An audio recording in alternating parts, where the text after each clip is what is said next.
to check in with Bruce Hafner, who's out at a reactor this morning, taking precautions. Hey, Bruce.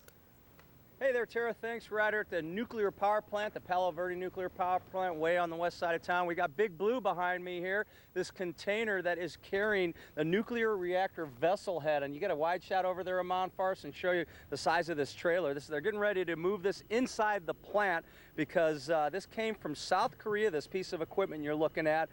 In May, they were shipped it on a ship for about 3 weeks on the ocean to Long Beach. It came from Long Beach, left on June 10th.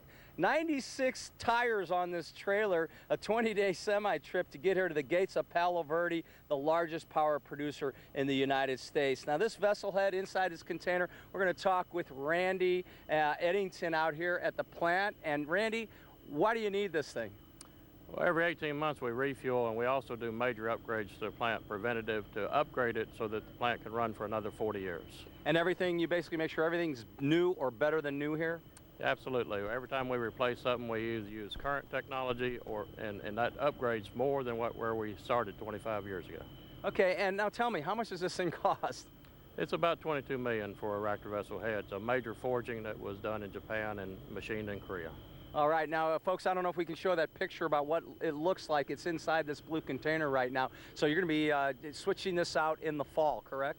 That's correct. With one of our planned refueling outages, we will go ahead and change this component out, and we'll systematically upgrade the others as we go forward. Okay, so Randy's got a really good story. He started on nuclear subs, working on nuclear subs early on in his career, and has worked at nuclear power plants. Why do you love this business?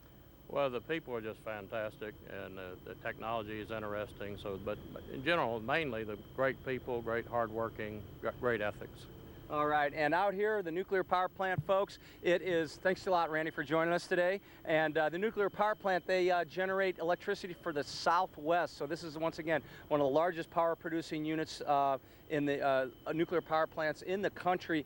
$22 million for that little piece of equipment in there, and I don't think that counts what it's going to cost them to move it inside the gate and install it on top of the nuclear reactor. Now, the interesting thing everybody's asking, what are they going to do with the old one that's contaminated with radioactive material? Well, they've got some buildings over here. And Arnold, real quick, if you can turn way off in the distance, see those buildings over there? Those buildings are all shielded with lead and shielded with everything they need. They will move this reactor into that building, the old vessel head, and all the parts they take off of these reactors, they will move them inside the building, and they'll basically be sealed up there until they decommission this plant in like 40 or 50 years. So kind of an interesting story out here, and I just love learning about technology.